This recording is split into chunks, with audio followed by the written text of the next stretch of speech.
All right, Eddie, I didn't understand your question, but yes. So if you have missed the last, That's okay, sir. I was just asking the question, and after you said it, it's okay. Everything on recording. Thank you. All right. Thanks, buddy. Thanks. Thank Yes, you. Thank you, sir. I think a couple of more of you have joined after last week's session. I think Thomas is one of them. So yes, the last week's session is available on Milo, so feel free to go through that. I don't want to take too much of your time. Let's get started. So you can all see my screen here, and I just want to show you where I put my last week's recording. So you can see here, week 1. I put my last week's recording here. So lecture 1, introduction to the unit and communication issues, the entire recording is there. You may have to, of course, skip the parts where we took the break. Otherwise, the entire recording is here, and please go through it. If you have any questions, feel free to ask me, or rather have a chat with me. So today's class as well, I'll give you guys a break every 35 to 40 minutes. And we'll take a 10 to 15 minutes break. And during that break as well, feel free to ask me any questions that you have. All right. Today, we are going to be taking up week 2. Week 2, I must delete this. I didn't put anything here. I was thinking of putting something here, but then I decided against it. So week 2, we have the 2 videos that I pre-recorded for you guys. Just they are summarized lectures in case you don't want to sit through the lectures. Then these are summarized lectures, and these are the 2 PowerPoints that I will be using. And week 2 is where I will put up today's lecture as well. All right. Before I go into week 2 and the lectures, I just want to quickly discuss with you about the discussion case study. So we're going to do that later on, but thank you for responding to the case study so positively. And so, so thanks for that. And yes, you did exceed my expectations. So just go into the discussion section here. This is only for those guys who have joined after last week. Then choose this case study and put your comment here. I try to respond to every comment, but the reason I don't give feedback here is because it's pretty repetitive. So I'm going to discuss the case study here quickly today. You guys actually exceeded my expectations, and you analyzed it very well. So I have nothing much to add. But yes, do put your feedback there. Just I need your post on Milo, at least on one of the case studies. All right. Having said that, I have put up the quiz here. Not the quiz, actually. This is how I'm going to, I put up the practice case study here. So this is very similar to what you will be facing in the end of term exam, or let me call you midterm exam. Sam? Yes. The screen that we can see is only your desktop one, the University of Tasmania. Oh, is it? You can't see my, all right. Let me see. Share screen. New share. So you can see that one. Sorry.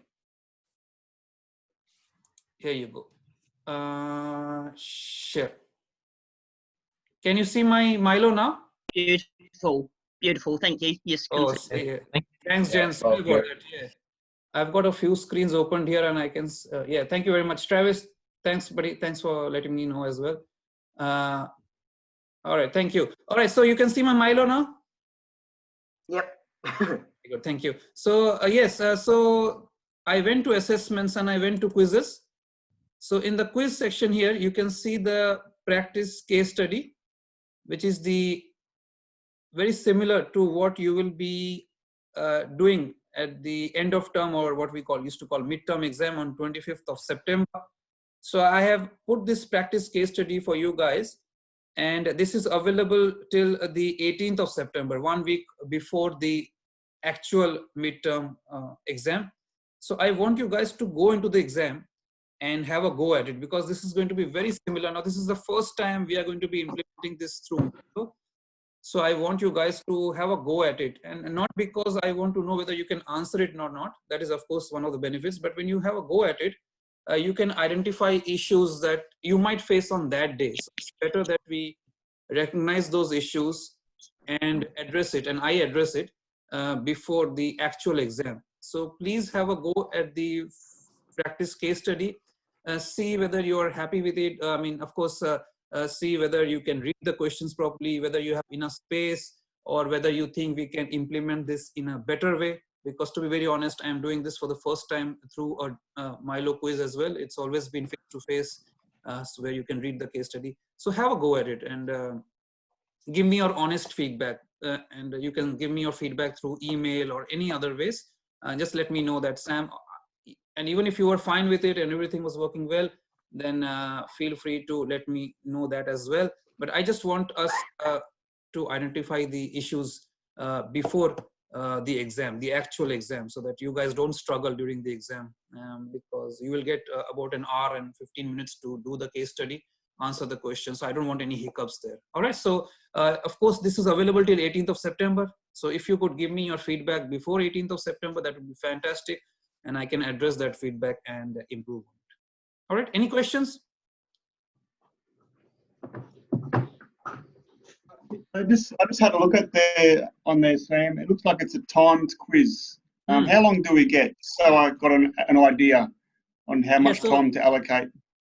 You will have about 70 minutes, so 60 minutes and 10 minutes for reading time. So there will be a clock that will be ticking when you go, and I did choose the clock. So there will be a clock that will be showing you the time. So you will have about 70 odd minutes to answer the case study. Okay, all right. And it does actually say you've got 5 attempts. Is that right? So we can we can have. No. So yeah, that's a good question. So actually, so this one I did allow 5 attempts because if I just allow you 1 attempt, if you go into it and you want to go back into it and visit it again, then they don't allow you to do that. So yesterday, actually, I talked to one of the students, Vasan, and he actually attempted it once and he couldn't go through it because I had not put it up correctly. So yeah, I've allowed 5 attempts, but the main exam you will have only 1 attempt, and that will be all. Righto, thanks. All right, no worries. But yeah, 5 attempts is so that you can revisit it at least 5 times to go through it and have a look. But yeah, I look forward to your feedback because this is the first time we are doing it. So we want to make sure there are no hiccups and we can see what we can do. All right, so that's the first thing I wanted to show you. And other than that, I wanted to show you, I've got a few things written here. So practice assessment we have done. So yes, please give me feedback. Other than that, yes, the only other thing I want to show you today before I start with today's class is this here. So if you go into the contents tab, and like I said, week 9 is the week where, which is purely for your end of term exam. So you can see this is the case study, and this is the case study. It's an example of the case study from last year that I used. This is the same case study that I've put in the practice exam in the quiz section. So you can go and have a look. The reason I've done that is, like I said, because I want some feedback. So even if the engineers, especially the engineers, if you guys feel that it's very deck oriented or, you're not happy with it, just let me know. I mean, like I told you guys before, that I do try to put up a neutral case study. And this case study is not about deck or engine department. It's more about you guys identifying the management issues which are there. So it doesn't matter where it is set. But yeah, I mean, that's why I thought I'll expose these type of case studies to you guys, the ones that I've used in the past exams, so that I can get some feedback from you. But the one that I want to show you is this one here. So this is the rubric, the midterm rubric, the assessment rubric that I will.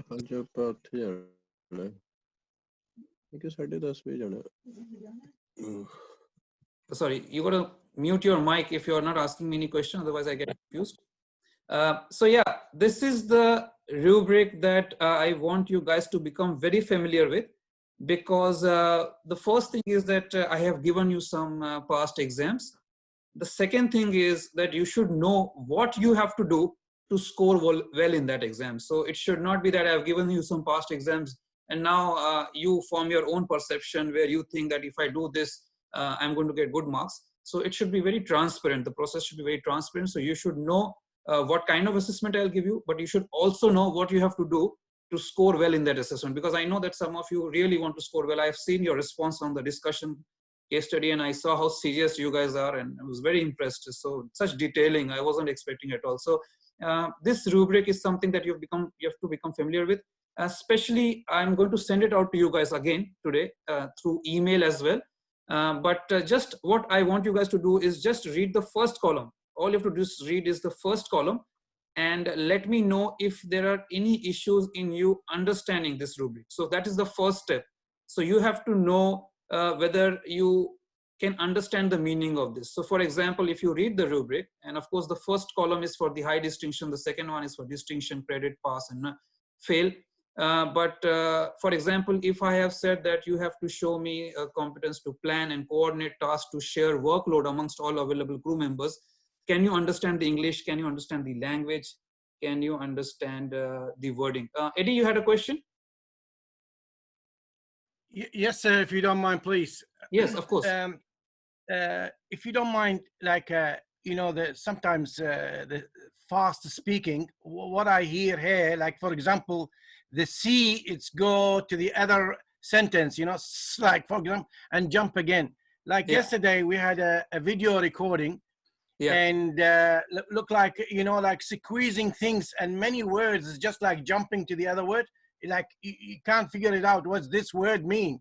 And very, very soft voice, sometimes very soft voice, or straight, quick, very quick, you know. That's please, if you just slow down, I can understand you, please, if you don't mind. Oh, I understand you very well. You're speaking loud and beautiful, clearly, and I really appreciate it. But and this is the first class with you, and I wish I recovered the second one before the exam. All right. Sure. No, thanks for the feedback. Why I'm laughing is because this is the feedback I get every year. I have been getting the same feedback for the last 10 years that I need to slow down. So I will try to slow down. It's just out of compulsion. I can't speak very slowly because the thoughts come very fast in my head. And if I speak slowly, I sound a bit retarded. So I will try to speak slowly. So don't fall asleep. You guys, I can't see your screens. So in the classroom, I can at least see if you're sleeping, but make sure you are not going to sleep. All right. So I'll speak slowly. So this assessment rubric is going to be used for marking your work in the end of term case study. So I have put up a sample case study for you guys to see and attempt, but also you have to do that with this rubric so that you know what you have to write or how you have to answer the case study to get the marks that you expect.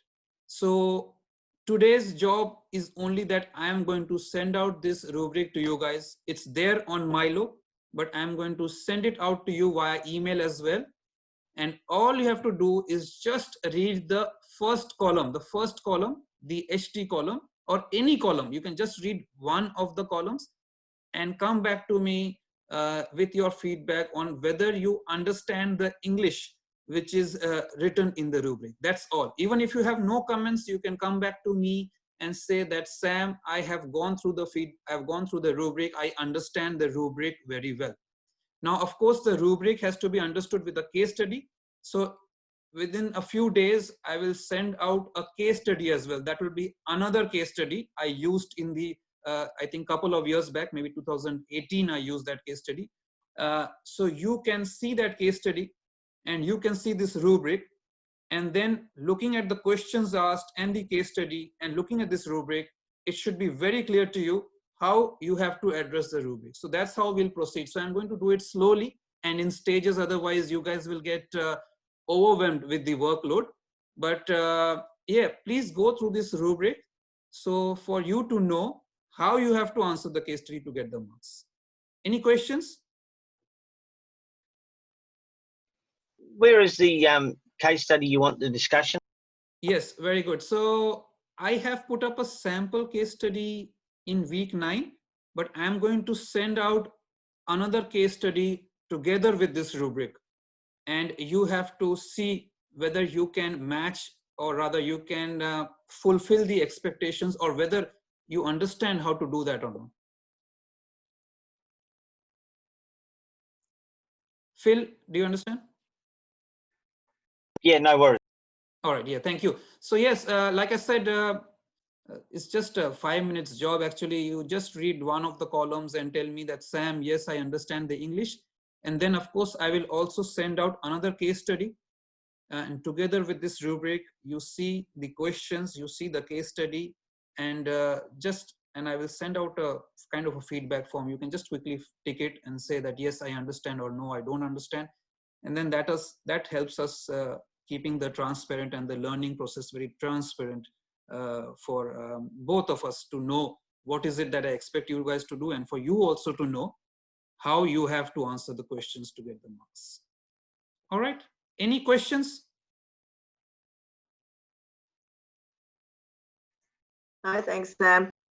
All right, fantastic. So if you have any questions, otherwise, if you think of some question later on, you can ask me in the break. Now, this is of course an case study, but this is, I mean, you can use that, but I'm going to send out a separate case study.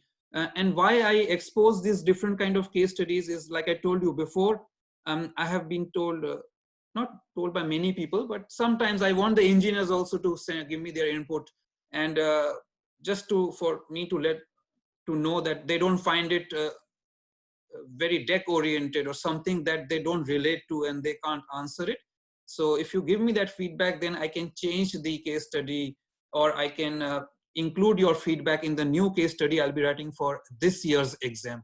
So yes, just be honest with me, because like I said, learning is a two-way process. It cannot be just what I say, cannot be the right thing. I want you guys to be on board as well. I want to get some feedback from you as well. Helps me to improve the delivery each year.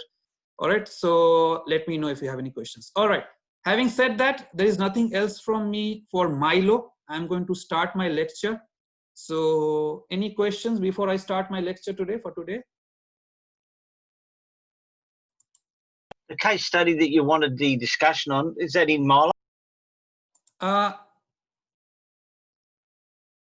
right. Do you mean the one I want you to match with the rubric, Phil? No, the one you wanted the feedback on. Okay. So, all right. So there are three. Okay. So there is so I'm going to send out a new case study with the rubric today via email. So you go through the rubric and then you read that case study, and then you see whether you can match it with the rubric or not, the expectations. All right. Okay. Yeah. Is it confusing? Is it? I think, Philip, if I was the same, I missed last week, and the quickest way to find the case study that they done last week is just go to discussions that have been had. And if you go in there, you'll see the case study and you'll see where everybody's done a review or discussed the topic, if that's what you're talking about. Yeah. So yeah, that was one from last week. Okay, Phil, I got it. Yeah, I'm confused because there's so many case studies going on. So here, if you just go to communication and if you go to discussions, in the discussion section, you can find the last week's case study where it is a short case study. You can see this is a short case study. So this is for last week. And after the lecture finishes today, I'm going to put up another short case study based on today's lectures, and you can put your comment there as well. So it's just, I'm going to put a new case study every week, and then for you guys to have a go at, and you can put your comment on any one of these, or if you want all of these. All right, Phil, is it clear? Yep, no worries. All right, thank you. Yeah, sorry, there were so many case studies we're talking about that even I got confused while you were asking me. All right, so I'm going to start with today's lecture. And here is today's lecture, and I will share my screen. So can you all see the PowerPoint? Yes. Yeah. All right, very good. All right, so guys, this is what I put up last week, and I don't want to take you through that again. I just wanted to say that you did a great job in answering it, and of course I not unable to give you personal feedback on because it's pretty repetitive, but most of you identified the issues very nicely. So it was a short case study. Like I said, I'm just getting you into the practice of reading case studies and answering it, but it's going to get longer as we near the midterm assessment, because the midterm assessment is going to have a longer case study that you will have to read and answer and identify issues. So I have to make it, of course, slightly in a way that it cannot be very simple. So of course here, as you saw, this was based on communication that we did last week. So here, of course, we talked about Barry, who was a safety supervisor, and he was responsible for providing safety training to the crew, and ranging in age from 19 to 60 years old. Now, why I put that age there is because when you are communicating, you have to consider sometimes the type of communication that you engage in. So, and we'll talk about that as well. And in addition, the crew belong to diverse cultural and ethnic backgrounds. So these are some considerations you have to keep in mind when you're communicating to people of different age, different culture, different ethnic backgrounds, because of course, for many, like I told you, English is not going to be their primary language. Now, on a specific morning, Barry was rather upset before he started work, and he found his work clothes have not dried since last night's washing, and a phone call home revealed that his children were sick with flu. So why I mentioned that is because last time we talked about how the psychological aspect or our psychology affects the communication that we engage in. So sometimes on the ships, we are going to be upset with, and then we might project it to somebody else or some other situation, and that will lead to miscommunication, and how you have to address that. On his rounds, he found 2 of the crew members using a ladder that was not properly secured. He was particularly upset because there were signs and posters reminding crew to do so around the area of work. And moreover, such basic safety precautions were covered by Barry in his basic safety training. So why were the crew using the ladder in an unsafe manner when the signs and posters were there? So again, this was based on what we discussed last time, that just because you have signs and posters doesn't mean that it's communicating your message. Sometimes people do not understand the English, or sometimes people may not be reading it because they are just passing it on an everyday basis, or sometimes you have to reinforce your message every time. So the right thing would have been to brief his crew every day, but before he did that, to address the psychology of his disturbed state of mind, which could lead to miscommunication if there are people of different age groups. And today we'll talk about that as well, or maybe in the next class, how you have to consider the age groups in communication and management and leadership as well, how you have to communicate to people with different age groups in different ways. Probably you have to use different approaches because of certain factors that we'll talk about in that. So this was just a case study to get you started, and today we'll discuss another case study as well. So today's lecture is on managerial skills required by mariners, and at any point of time, please feel free to send your comments, and I can read your comments. If there are any questions, I'll answer it. All right, so if you have any comments or questions, just put it in the chat section. And otherwise, when I say you have any questions, just ask me any questions. All right, so first thing we are going to be doing is defining management. So in anything that we do, we have to define management. Now, if the engineers are thinking that, Sam, you never give an engineering example, and today the one you have given is not very nice. So this is also for deck officers as well. This is what happens to us as we grow in ranks. This is how we evolve. This is for the men, I guess, not the women. So we have to define management today. So we talk about managerial skills and leadership skills, but we also have to talk about what is management, and how do we define management, and how can we learn about management. All right, so how is management defined, and how do we acquire management skills? So again, like I told you guys last time, that ideally in class I ask these questions and I get a lot of feedback from you, but in this kind of a video, it's tough for me to allow people to speak up because there are so many of you.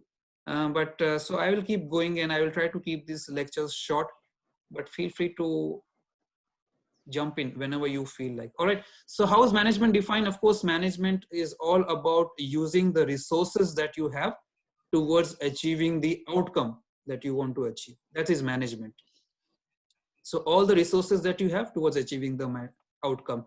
So it is not only on ship, but it is also on a daily basis, what you are doing right now. So whatever resources you are having, you are using those resources towards achieving the outcome. And what is the outcome? You want to finish your studies here, you want to pass your units, and you want to get your certificate of competency. So you are using whatever resources you have. One of the resources, of course, your own mind, your own brain, yourself.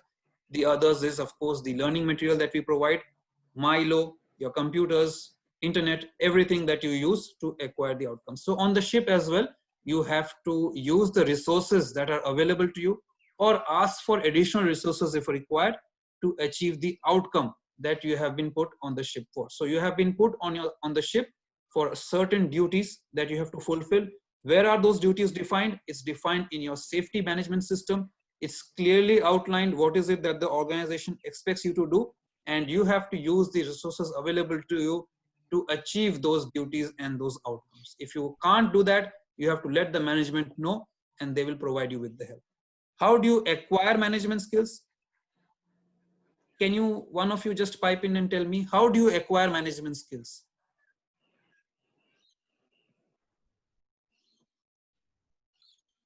Training and experience.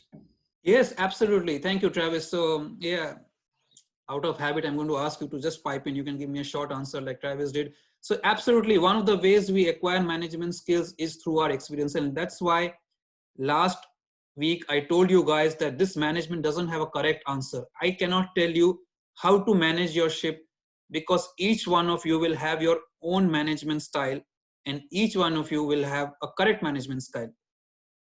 So I will only tell you what is written in the books. I can tell you the principles of management, but based on your own experience, based on your own knowledge, and based on the settings that you face on a ship, your management style will change.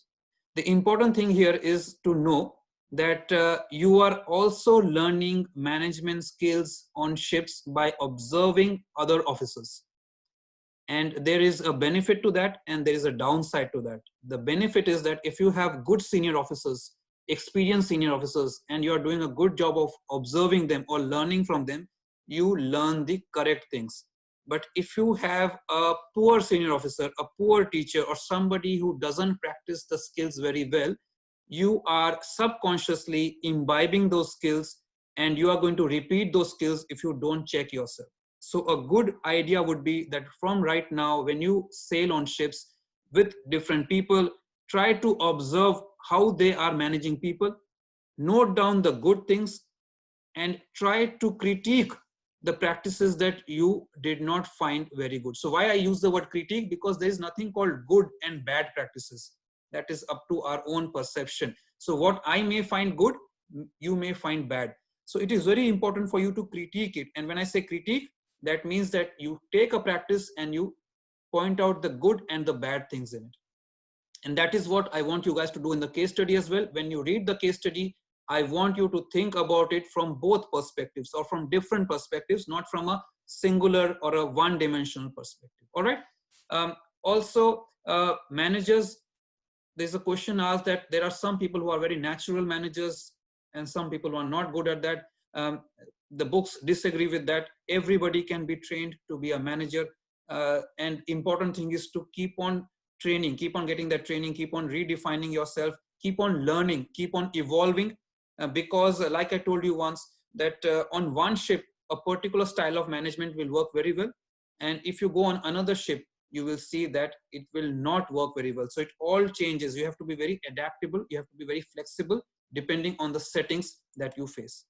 All right. So no single approach will work, and managers need to analyze the organization, their mission, goals, and use the appropriate combination of techniques. So you have to see the kind of crew you are sailing with, the officers.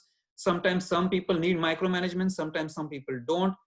Here I will talk about the Hawthorne effect and the Hawthorne experiment that was done.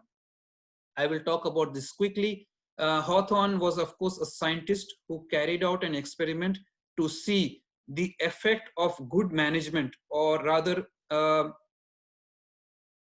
micromanagement. What is micromanagement? Micromanagement means that you are questioning every action. You are basically supervising that person on a very personal basis. So you are not giving them much room. They have to do what you tell them to do, and they exactly follow your instructions. They don't do anything out of their own willingness or their own. They don't have that freedom. You tell them. It's like what you do with cadets. Cadets don't get much freedom to move around. You tell them what to do, and they do that. So that was the question. What is micromanagement?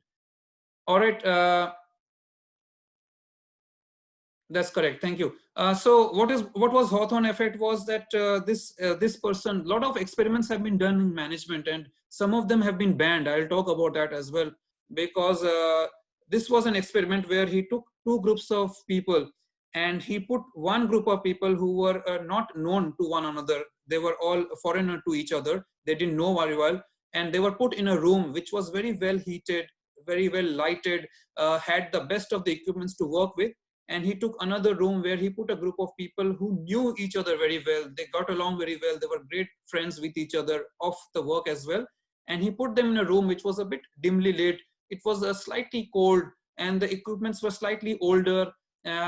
But a productivity study was done, and they found that people who got along very well, who even though they were in a poor condition to work with, their productivity was better than those people who didn't know one another, because they couldn't work together very well. So why I'm telling you this is, as a manager or as a senior officer, you need to, yeah, absolutely correct. I agree with you, Sherry, that they need to have an empathic nature. So managers need to have that. They need to understand the needs of the people they are managing and address it. But at the end of the day, when you're on the ship, you have been put there to achieve the outcome. The outcome could be depending on your role, and that is what you have to be doing. So you have to achieve that outcome and making sure that everybody is safe. You are doing it as per the procedures that have been laid out by the organization, so that if tomorrow something goes wrong, you have that document to back it up. And that is what we'll talk about every time that I'll talk about documentation. One very important thing I must mention here, that in the past, whenever I talk about managing people and I talk about, and we'll talk about different issues, someone actually pointed it out to me last year or a couple of years back, that Sam, you never mention about unions, and unions are very strong in Australia. And I completely agree with that. You will not see me mentioning unions anywhere in my lectures. There is no specific reason, but why I don't or do that is because at the end of the day, like I told you, whether you are managing unions or whether you're managing crew or anybody else, it all comes down to the documentation, the procedures, the organization policies. So what you do and why you do it has to be backed up by those official documentation.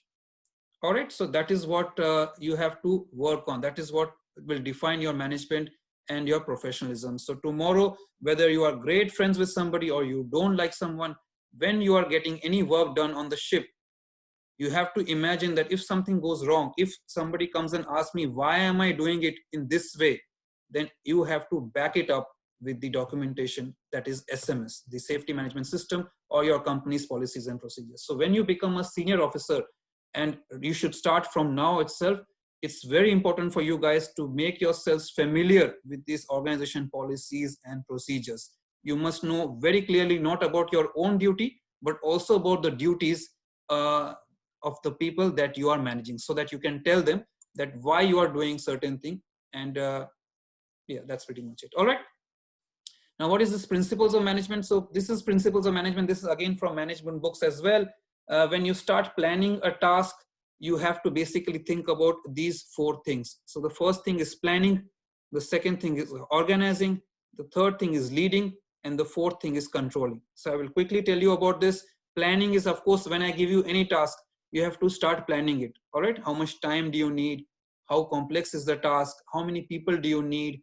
What are the other resources, equipments, anything else that you need? You have to think about all that you need. Organizing is you make sure that what you need, you have that. Now you have to organize the number of people, the resources, the equipments. If you don't have something, you have to order it, making sure that you have all that available to you. Leading, although it sounds as if you have to take the lead or you have to take the charge, leading is not always you taking the leadership or you taking the charge. So you may be the chief officer, you may be the second engineer, you may be the chief engineer, it doesn't matter. You take charge only if you know how to do that job. Don't take charge based on your position on the ship. You should take charge based on your competence to get that job done. So leadership is also allowing somebody else to take over if they have a better expertise than you. You can learn it at that point of time and then probably take charge the next time around, but don't lead a task if you are not the expert in doing so. All right, especially if you are working with multinational crew and you feel a lot of this will require communication in their own language, maybe you let them there, or there could be something very technical. I'll give you an example. When I became a new chief officer, I was required to change the crane wires. And I always give this example because that was one of the most complex tasks I faced. So I had to change the wires of the crane. I had to renew it. And crane, when I say cranes, I mean the cargo cranes, those huge cargo cranes. And I had to renew the wire. And I had no idea how to get that job done. So lucky for me, I had a bosun who was very experienced. And what I did was to get an idea of how much time, how many people I need. I looked back at the past reports, the past work done or past reports of the work done, and got some idea from there. But I told the bosun I have no idea. So pretty much I was depending on bosun at the point of time. And I learned the task that point of time. And then there were 4 cranes. So in the next few tasks, I could give some input of mine. Not that I learned the task in the very first go, but I allowed bosun to take charge. I was lucky that he was reliable. And sometimes you have to do that as well. You have to, if you don't have the expertise, do not start leading tasks, because that will make the task more complicated and people will find out that you are incompetent, and that makes it worse. All right. Last is controlling. What is controlling is that whatever procedures, whatever you have implemented, whether it's going as per the standards that you have set out to achieve. So if you have put 3 people at the task and you feel that no, they will not finish in time, then you controlling is that part where you identify the need to add more people to it, or remove people from it, or remove the incompetent and add the competent people. So that is what it is. It's about you reviewing whether the safety procedures are being observed or not, whether any, and immediately taking that corrective action. So you must have seen some captains, some chief engineers, they take rounds of the vessel, they go around, and often crew feels and the people feel that, oh, this guy is actually spying on me, he wants to see whether I'm doing my work or not. But that's not the only reason. Well, there are some people who do that, but that's not why you do it or why you should do it. You should do it to make sure that the work that you have allocated to the people are safe, people are doing it in a safe manner, they are not putting themselves in danger, and the work is getting done as per the standards that you have established. It will get done in time. So I'll give you an example. So when I was, once I put a cadet just for mopping the deck. All I had told him was he had to mop the deck. He was just mopping the deck and he slipped and fell and he hurt himself. My captain came and asked me that, Chief, why did you put him on mopping? And I was furious with the cadet. I said, all I told you was to mop the bloody deck and still you fell. But what my captain told me is that you should have, I mean, I know it sounds very pedantic, and these days, of course, there's so much paperwork going on, but unfortunately you have to put him with somebody, because he was a cadet. My captain told me you should have put him with somebody who was there, who could have done some kind of a risk assessment, or just told him that there is a chance of him slipping on the water and falling or hurting himself. And I know there is no end to it. You guys might laugh and think, but when you become senior officers and you're allocating jobs, you have to make sure that you go around and you review, at least from the safety perspective, making sure that everybody is safe. Any feedback, any questions you have? All right, so I'll keep going. I'm hoping that you guys are still awake. I'll give you guys a break in 6 minutes. So 9:45, we'll take a break. So the corrective action that you take first could be in 2 forms. One is an immediate corrective action, and that immediately addresses the solution, the problem. And then there is a basic corrective action, which you, thanks Brad, which you take after a lot of thinking. So when you are correcting a situation, for example, you see a leaking pipeline on the deck, the immediate corrective action for you would be to isolate that area, clean up that mess, put some signboards there and let people know. But a more corrective action or basic corrective action would be to find out the cause of the leaking pipeline or a leaking oil. Or if you see a leakage or oil on deck and you don't know where it has come from, you might clean up that area, put some signs there, but then make sure you find out where did that oil come from. So there is one which is immediate corrective action, and then there is a basic corrective action. So as a senior officer, you always have to think from both perspectives. You have to make sure that you not only take an immediate action, but you also follow up on it and make sure that something very similar doesn't happen again. So you are being paid to identify future accidents, future incidents. That's why you are being paid. I always tell this thing that there are people in this world who are being paid millions of dollars just to identify or foresee problems that are not there in the organization. And I'll talk about this when I start talking about problem solving. So there are people in this world who have an expertise of only foreseeing problems, identifying problems. So CEOs of the world are bought in. Organizations that are at the top of their game, they actually bring in new CEOs and they pay them millions of dollars for a short contract, because they want to identify, or they pay that person to identify the problem that has not yet occurred, but may occur in the organization and affect their productivity. So I don't know whether you've heard of this lady or not. I hope I remember her name correctly. Her name was Marissa Mayer, if I'm not correct. She was one of the top most paid CEOs. And Yahoo, at that point of time, Yahoo was one of the top most organizations in the world, web-based organizations, Yahoo. And Yahoo was doing very well. But even then, they bought in Marissa, and they bought her in for 6 months contract, and they paid her millions of dollars for her to identify any problems that the organization might face, which will affect their customer database. So you are being paid that kind of money as well. As a captain or a chief engineer, as a senior officer, you have to be on the ship, and you don't only take an immediate corrective action, but you also have to be very proactive. You have to identify, you have to foresee problems before they occur. And that is where your experience comes in. That is where your knowledge comes in, and how active you are on the ship and how proactive you are with engaging with your crew. So of course, you don't have to be on your own, and you have always the support of your department. So make sure that you engage with them. You ask them for their input. The deck officers should engage with the engineers, and vice versa as well. And even within the department, the inter-department as well, keep the conversation flowing, keep the communication going to make sure that you know what is going on the ship and what can go wrong. All right. And that is why I told you before in communication that keep the channels of communication open, and people should be able to approach you. They should be able to tell you honestly what they feel is wrong with your management style. And you don't have to accept everything, but you should be honest enough to accept what is not working and then correct it. All right. So of course, to foresee problems, to address those problems, you need proactive planning. So of course, there are some people who use checklists. That is why ISM used the checklist, because they realized in emergencies, people do not think clearly. They do not know how to identify the problem and address it. So they have come up with checklists that in emergencies, you can use those checklists. But even if it's not emergencies, you are planning tasks on a daily basis, ISM has checklists for that as well. And you can go about using other methods as well for proactive planning. Like I said, having tabletop discussions, or engaging with your officers, having them over in your office for meetings, just having a casual conversation, asking them what is going on will help you identify a lot of these issues as well. All right. Then of course, we have the problem solving model, where you identify the problem, you develop solutions, you develop some alternate solutions as well. You evaluate and select the best solution, and then you see whether the solution is working or not.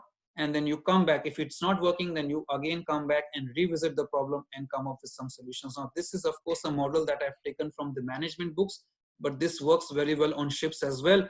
You have a problem, you identify the problem, you tell yourself whether that problem is yours to solve or not. If it is yours to solve, then you can sit down and think of some solutions, involve other people as well.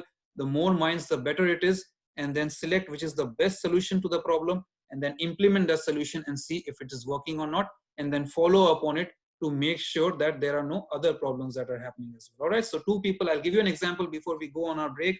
The two people are fighting. The solution that you come up with is keep them separate. But can you keep them separate? Is that a long-term solution, or was that a knee-jerk reaction? If you can keep them separate and keep going the work done, that's fine. If you can't, they have to work together, then eventually you have to come up with some alternative solution where you have to make them sit together, make them talk, or maybe you have to use the company's policies or procedures, or maybe you have to ask them to, one of them to leave the ship, which is the best alternative. So that is what you have to sit down with the department. You have to not only implement it on your own, but you have to be able to justify where that solution came from, why that solution was the best solution, because tomorrow even the company is going to ask you that, captain or chief, why did you do this? On what basis did you do this? So at that point of time, you have to show the documentation that led to that decision, whether it's company's policies, whether it's company's procedures, SMS manual, whether it is documentation that you developed on your own. So that is how it goes. All right. So what I'll do is I'll give you guys a quick break, take a 10 minutes break, come back at 9:55. We'll start from there. All right. Otherwise, if you have any questions, this is the time we can talk about it.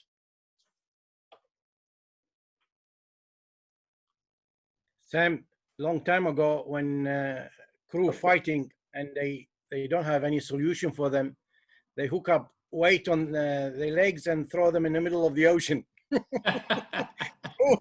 So they was like, this is stories for a long, long time, because it's my This is background, a lot of captains and this, like for many years, you know, so I heard about these stories, and they used to sell to India and back, and all mixed crews at the time, you know, so this is back 1900, 1800, you know, early 1900, I mean 1800, that's what they used to do.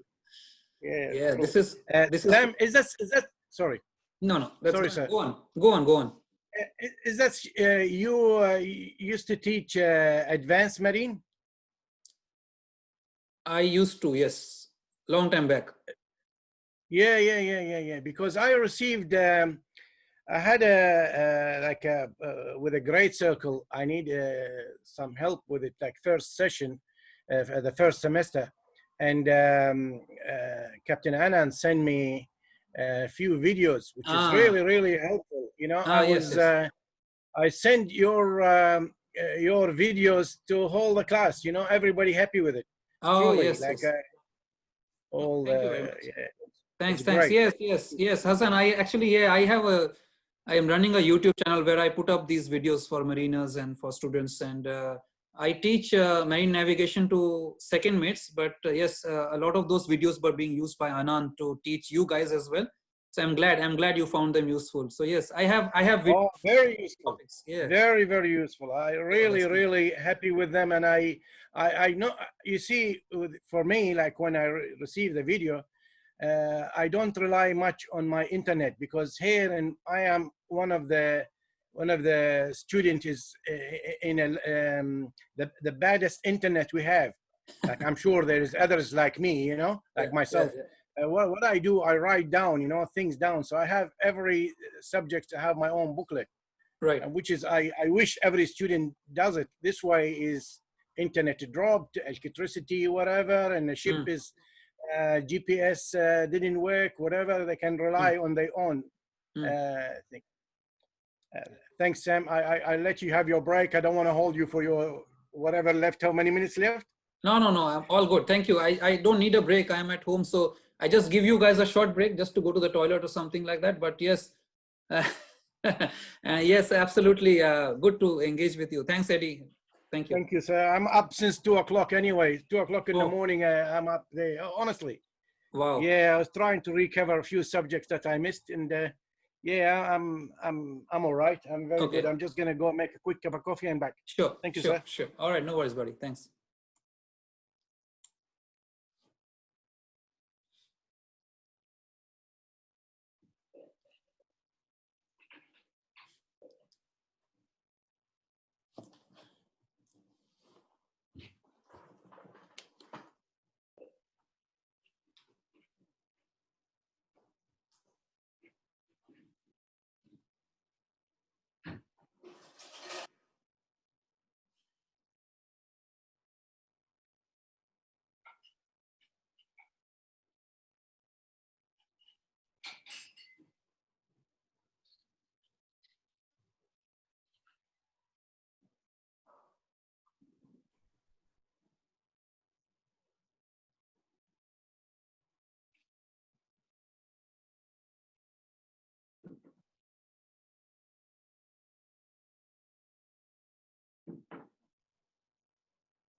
All right, guys, before we start, do you have any questions about this unit, anything? Maybe some of you who have joined this unit late, if you have any questions before we start.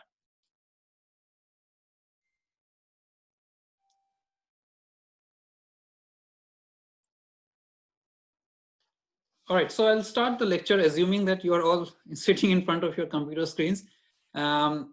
We'll continue from where we left off. So there are two things I want to talk about. Is first, when I talk about any topic in management, and in this case, of course, it's problem solving. These are not topics that we can just discuss within 5 minutes and understand it. And that's why I told you that. Yes, thank you very much. So Sherry, so these are not topics that we can just cover off in 10 minutes and finish it off. I actually once had to develop an entire module for problem solving. So that was 13 weeks of study only on the topic of problem solving. So it's each topic in management is a vast topic. And that's why I told you, I don't give you guys any reading material on Milo, is because I don't believe that anything can be just defined in a few sentences and you to understand it. So we can only talk briefly about it. That is my first problem. The second thing is, if you are asking me why we are doing all this. So of course, one thing is that on the ships, you will be solving problems all the time. So as a senior officer, as you probably must have observed, you are solving problems all the time. And also when you are answering questions in the case study for the exam, there will be some problems in the case study and you will be suggesting solutions. Now, I want you to understand it from all these perspectives, and that is why you can understand it. So when we talk about problem solving, and when you solve problems on the ship, you have to always think that tomorrow, if I'm questioned on my actions, how can I justify my action? So I'll give you an example that I asked once in the class, that if there's some disciplinary issue, we talk about it next week, so I don't want to give away too much. I was talking about disciplining issues, and I talked about how a person had some discipline issues on the ship, and I was asking how would you go about addressing it. And there was somebody who said, I'm going to sack this person. Now, of course, as a senior officer, you have that luxury of sacking people, but unfortunately the company is not going to sack a person just because you feel as the captain or chief engineer that they should be sacked, or based on one isolated incident. It can't be done. So you have to develop a chain of documentation even if you have to sack somebody. So similarly, any decision, any action you take has to be backed up by some kind of policies and procedures. So tomorrow, even when you're solving problems, even when you're taking action, you always have to think about how will I answer questions tomorrow if somebody comes and asks me this about why I did it. All right. So that is how you have to think about identifying problems and solving it. I'll give you another example, and this is all examples from our profession, so you will relate to it.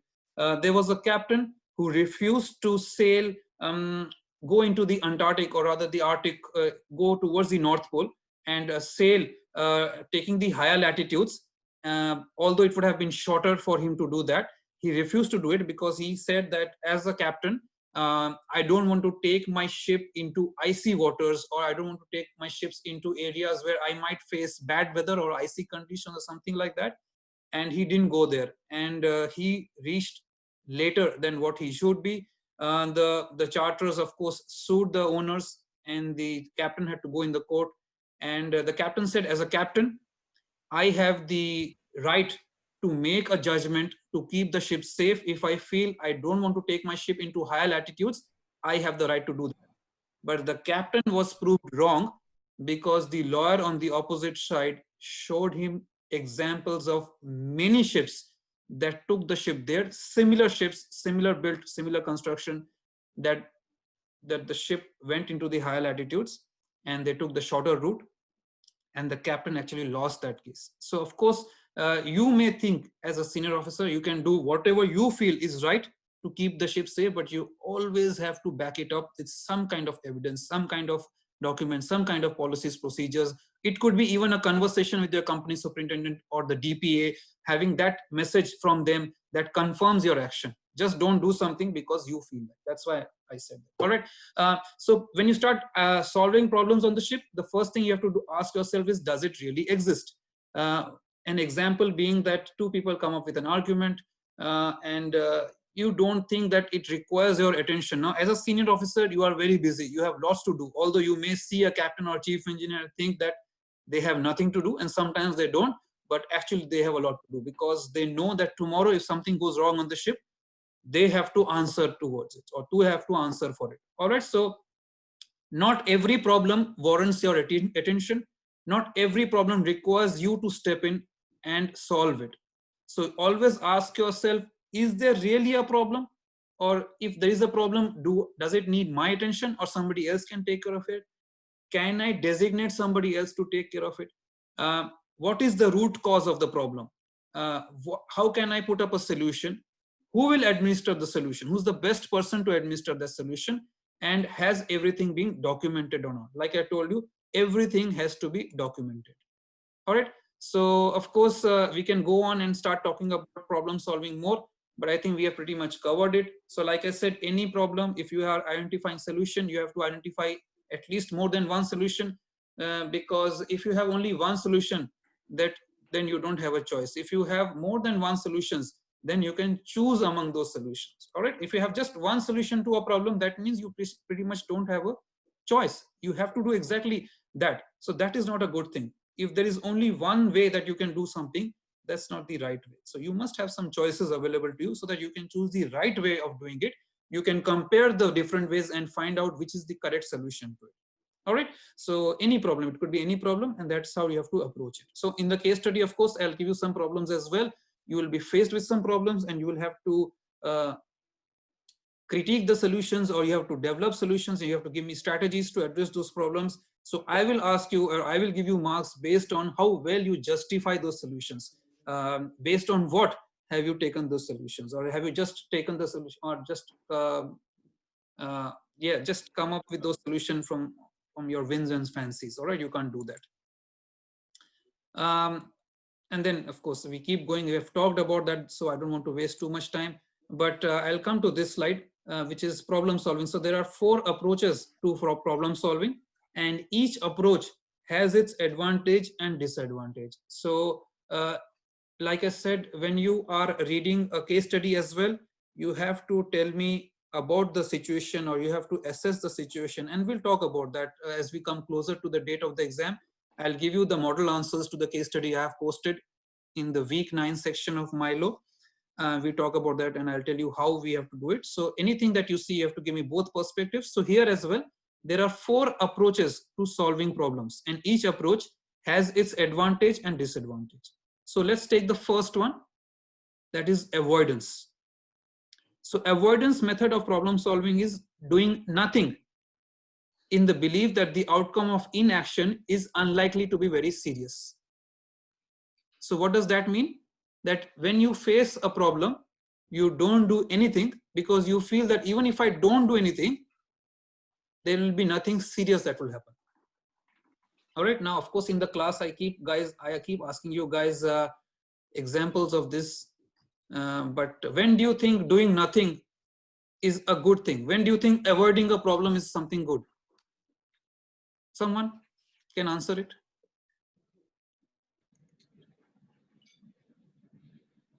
Never. The problem doesn't go away.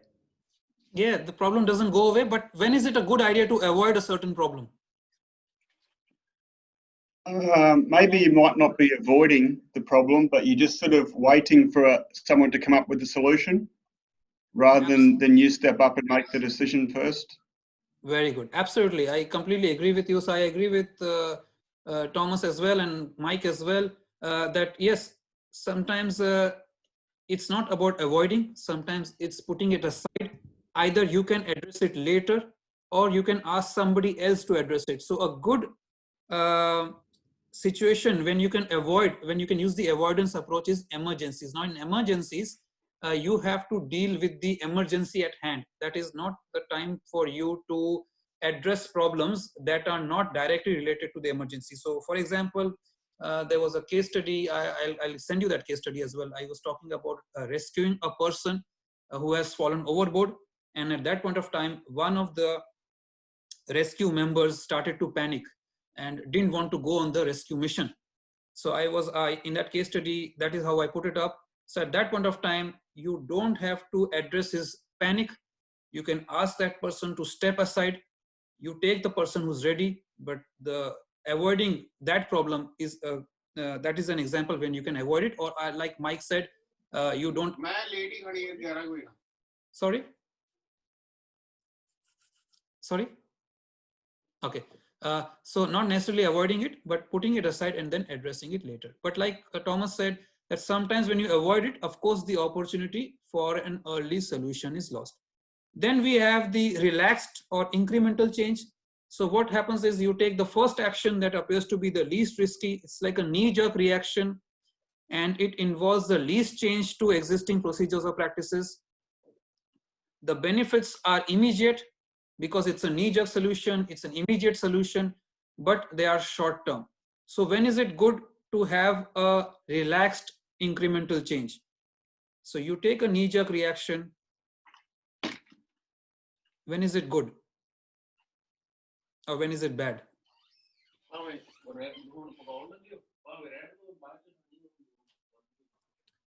Can I say what's happened to me once in the middle of the Atlantic? Yeah. And that's maybe explain it. Like once I was doing second mate watch, 12 to 4 in the morning, and a fire happened in the engine room and no one around. So I raise up the alarm and I knock the captain cabin. I said, I'm going to the engine room, go to the bridge quick. And I went to turn the little fires off. If that fire stayed there, it will burn the whole ship by the time the people gather it and go there and fight it. Thank you. That's a very good example, Eddie. That's a very good example, actually. That yes, but and you took that immediate step, you address the problem, and then later on, maybe the department should get together and find out that why this problem occurred, or why there were no engineers there, or whether having these days, of course, you have unmanned ships as well. And if that situation happened in an unmanned ship, whether how it can be avoided or not. So that's absolutely correct. Very good example. Then we have passing the buck. Passing the buck is when you assign responsibility to someone else. Now, of course, in many cases, it's a good solution. In some other cases, it may not be the right solution because, okay, you got to mute the button if you are not participating in the class. You should, thanks, thank you very much. So you got to, you can pass the buck in two cases. One, especially when you are very busy with more important things to do. Secondly, when you feel that another person has the expertise to solve that issue, and that is when passing the buck is very good. Passing the buck is not good if that person you thought had the expertise to solve the problem did not do a good job in solving it, and it was actually your responsibility, and later on it comes back and bites you where it should not. So passing the buck is good if you are trying to manage the workload, but make sure that you follow up on that action and find out if the problem was really solved or not. And finally, we have the panic approach of problem solving. Now, panic approach of problem solving is never good. So I have nothing good to say about it. It's always bad, but you have to make sure that you don't fall into that situation. And that is where I said, as a senior officer, you have that. Is there a mic that is on? You got to mute the mic.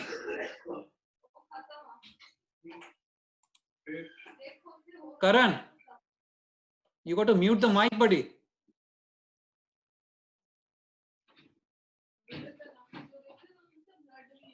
All right, see,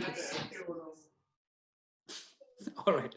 Hey Sam, is there you have the ability to mute and unmute people's mics if you like. Yeah, that's right. Thanks. Thank you very much. You're right. Absolutely. I forgot about it. I've muted him now. Very good. Thanks, buddy. Who was it who gave me that wonderful suggestion? Thank you. All right. Thank you very much. So, yeah. So, thank you for that. So, panic is something that you should not reach that stage. So, like I told you guys that right now, I don't know what ranks you are sailing. I'm assuming you guys are not sailing as senior officers. If you are, then of course you are maybe sailing on smaller vessels, but make sure that there is a shift in that mindset. When you go from being a second mate to a chief mate, or being a third engineer to second engineer, or from a third engineer to second engineer or chief engineer, it's that shift in the mindset that is required, because then you guys become the responsible people. You guys become the ones who are answerable to the company if something goes wrong. So you have to make sure that you never reach that situation where you have to start panicking. You have planned for every situation, and that is why we talk about training, we talk about having meetings on board, because you are basically planning to deal with the situation. If that situation, whether it's an emergency, whether it's a routine problem situation that occurs, you can deal with it. So only when you are prepared to deal with problems, you will not panic. Otherwise, panic can never have any advantages. So we won't talk too much about panic. So of course, like I said before, prioritizing becomes very important as well. So tomorrow in the case study, when I give you the case study in the exam, you will see lots going on. You will see a lot of issues. Of course, it's a fictional case study. I'll just make it up to complicate the situation, and you will get 1 hour to answer that case study, and you have lots to answer, you have lots to take care of. At that point of time, as a senior officer, you have to prioritize the tasks that require your attention and delegate the task to somebody else that doesn't require your attention. So of course, your answer may differ from your friend's answer. Doesn't mean that either of you are wrong or both of you are correct. As long as you can justify in your answer why you did and what you did, then you will get marks for it. All right. So if you have designated a task to somebody else, and if you can justify the reason why you did it instead of you stepping in and doing it, that's fine. But that's what you have to do on the ship as well. So make sure that as a manager, as a senior officer, every day when you're having a team meeting, or whether you're not having a team meeting, you're actually listing all the tasks to be completed, and then you're reorganizing them in order of priority. And this is something that you should do also with your studies. You are studying a lot of units. In some semester, you're managing a lot of units. Write down the units that you're studying. Write down the assessment tasks that are due. Write down which one you have to address first, which ones are easier to address, which one are require more time, whether you are answering questions in the exam. So even if the questions, I always give this tips to the students that if you have a set of 6 questions, and I did this with Celestial Navigation as well, if there are 6 questions in the exam, and always pick the ones that are easier to solve, that will take lesser time, and solve those ones, because that gives you the confidence to keep going. If you take the hardest question first, and if you can't get that done, then of course your mind starts to now think about that hard question, and you mess up the easy ones as well. Now, this is of course my tip based on my experience. You don't have to agree with me, but on the ship as well, at work as well, you always have to make sure that you prioritize the task according to the need, according to your expertise, according to the one that you can quickly solve, or the ones that need your attention, and designate the task to other people that doesn't need your attention. All right. So with that, I will shift to my next lecture for today. Do you have any questions for this lecture before I shift to the next lecture?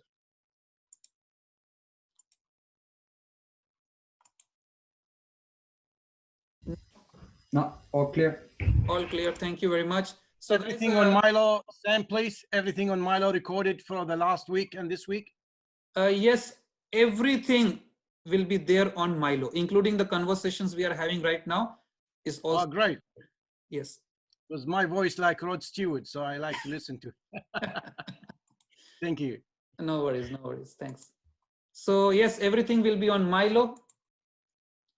And please feel free to give me your feedback regarding anything that we do, because always helps me to improve the delivery for you guys. Because like I said, not only in management on ships, but also in classrooms, every year I get a new group of students, and what works very well with the last group may not work very well with you guys.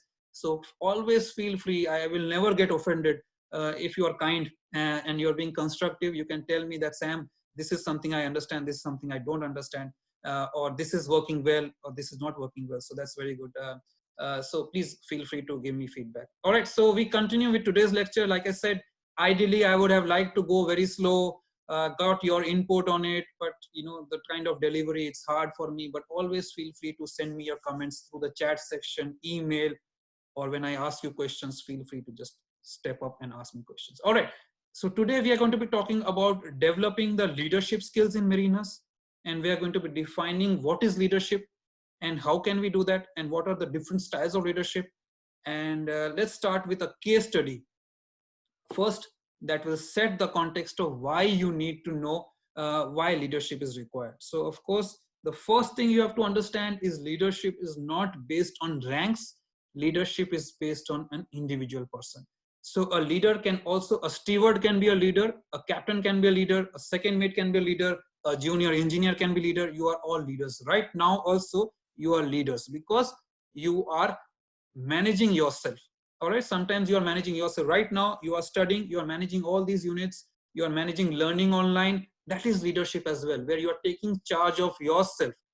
But on the ship, you go and take charge of course, other people as well. You take charge of work, you take charge of tasks as well. So even if you are not managing people, you are doing a task, you are taking the leadership role in that task because somebody has trusted you to finish that job. Somebody has given you a job. So even if it's mopping, then you have taken the leadership. So that is what leadership is all about. All right. So don't confuse the definition of leadership. That leadership doesn't always mean that we are leading others. We are also leading ourselves. We are also managing ourselves. So that is leadership as well. So let me discuss the case study here. I have given you the summary of the case study on the screen, where the chief officer ordered an unsafe cleaning process and the junior officers did not have the knowledge or even the confidence to question it. So the detailed case study is of course here. This was on a tanker. I don't want to read through the case study, you will get bored, but this was a tanker. The chief officer was not very experienced in carrying out tank cleaning operations. He started the tank cleaning operations and he did not follow up the safety procedures, and the junior officers or the crew who were aware of it did not have the leadership, did not have the courage, they did not take charge of that situation and go and question the chief officer, or rather pointed out to the chief officer, and which led to an explosion on this ship. This is a real case study. This is not something that I made up. You can see that I have taken it from a magazine. This is a real case study, and there was an explosion because of which a couple of people died. So the senior officers failed to train their subordinates in the technical skills needed to work proficiently. When the chief officer ordered an unsafe cleaning process that ultimately led to the explosion and the loss of the vessel, the junior officers did not have the confidence and the knowledge to question it. The fire and lifeboat drills were infrequent, making the accident even more catastrophic. So what were the issues they found? They found that the senior officers discouraged questions from junior members, and they actively prevented them from learning how to do their jobs safely. Inexperienced crew members carried out highly dangerous processes when cleaning the tanks and received no supervision or correction. So you can see I'm only focusing on the leadership issues, of course. You can see how these issues or how these cases can happen on your ship as well. If you develop a culture as a senior officer where the junior officers are scared to come up to you, they don't want to come up to you, they don't want to approach you, they can't discuss, one day you will be in trouble. You will be the one who will be in trouble because the junior officers may make mistakes and they will hide it from you, or you may be making mistakes and the junior officers will not question you. So as a senior officer, do not have that kind of culture. Make sure people can approach you. You don't have to take every criticism, every feedback seriously, but you should be honest enough to know what is the one that you have to improve on, especially based on what the company recommends. So like I always say, if you are doing something that is against company's policies and procedures, you have to correct that action immediately. If you are doing something which people may not be very happy with, but it is based on company's policies and procedures, you can do it. You can justify that action. Although even you may not agree with it, you can justify that action, because tomorrow if something goes wrong, you can have that documentation and show it to whoever questions you about your actions. All right. Of course, there are ways that you can tweak it. If people are not happy, you can make their lives a bit comfortable. You can tweak it around, but the basis of any action, any decision you make on the ship has to be based on the company's documentation and policies. All right. So of course, leadership, and there are lots of definitions in the books. Leadership is about directing and influencing the activities of the others to achieve desired outcomes. And there are many definitions. You will find many pictures on the internet. But as per me, I don't believe it is only about directing and influence the activities of others. I believe it is also that fact that you are managing yourself in a daily world or in the daily situations of the life that you are facing. It's also about you allowing somebody else to take over from you if you feel that you are not the expert in doing that job. So like I've told you before in the last presentation we were doing, that if you don't know something, be humble enough to accept you don't know it, learn the job the first time you face it, and then you can become an expert it, or you can work on it and become an expert on it. But leadership is also being humble enough to let somebody else take over the charge, or rather take charge if you do not have the expertise of it. All right. Now, of course, a similar practice would be in bridge resource management, where anybody at any time can actually question something if it's wrong. Absolutely, Thomas. I completely agree with you, and completely agree with you. That is absolutely the core of any team. And I know that on the ship we have ranks, and we have to follow those ranks. But you are absolutely correct. We should be able to question people if they are doing something unsafe. The example I gave last week was captain taking over the ship, or captain taking over the bridge watch, and not telling the officer clearly that he or she has taken over. At that point of time, the junior officer should be able to ask the captain that, captain, are you in charge? And if it is so, you should put it down in the logbook, get the captain's signature and your signature as well. So absolutely correct, Thomas. I completely agree with it. I'll call you Tom. I don't know whether you expect Tom or Thomas, but yes. All right. On the ship, of course, you are a rank holder. You are a chief engineer. You are a captain. So you've got some certain power or certain influence with it. So I'm going to talk about how, what are the sources of power that you have on the ship, or rather, this is also from the leadership books, but this is a source of power. So the first source of power as a leader is the legitimate power. What is the legitimate power? It is based on your position. So for example, the master of the ship is the head of the ship. The chief officer is head of the deck department. The chief engineer is head of the engine department. You guys are all heading departments. You are the leader. You have that source of power based on your position. I did not say competence, I said position. So sometimes you may be the chief engineer or the captain, but you may be completely incompetent. That is a separate issue. This is the power that is based on your position. The second one is based on your expertise. So example that I give you is like doctors, lawyers, they are very specialized. All right. Similarly, of course, nobody else can do that job, or they are the expert in doing that job. So of course, masters, chief engineers, they are the head of the department. They pretty much know the role of each and every rank that are below them, because they have gone through those ranks, and that's how they became a master or chief engineer. So that is the expertise power that you have. People will come to you to ask you questions based on your expertise. Then you have the power to reward people. You have the power to promote people. You have the power to recommend people for promotions on the ship. Give confidential reports that will support their promotion. But at the same time, you have the coercive power, which is the opposite of the reward power. So of course, here I have talked about a teacher who can order detentions, or I think Eddie was saying about throwing people into the sea with stones tied. So no, that is, so of course, these are very extreme examples, but you also have the power to actually write disciplinary reports. You have the power to write confidential reports that will affect somebody's promotion, or it may be, of course, the truth, but you have that power. And finally, you have the referent power, which is the power which has its source in prestige and admiration. It is earned by respect. All right. So you may not be the chief officer or the chief engineer or the captain, but because of your competence, people respect you because of your expertise. And that is the one that you have to aim for on the ship, because that will serve you the best. If people respect you sheerly out of your competence, your ability to do your job, that is the best. But why I discuss the other sources of power is because when you become, when you get that position where you can actually influence other people's careers or their reports, be honest about it. Like I said, if you are not happy with somebody's performance, you cannot sack somebody just because you are not happy. You have to justify it. You have to back it up with some documentation. So that is why when there is a disciplinary issue, and depending, of course, on the issue of course, somebody is trying to kill somebody else, you of course have to sack them. You get that justification.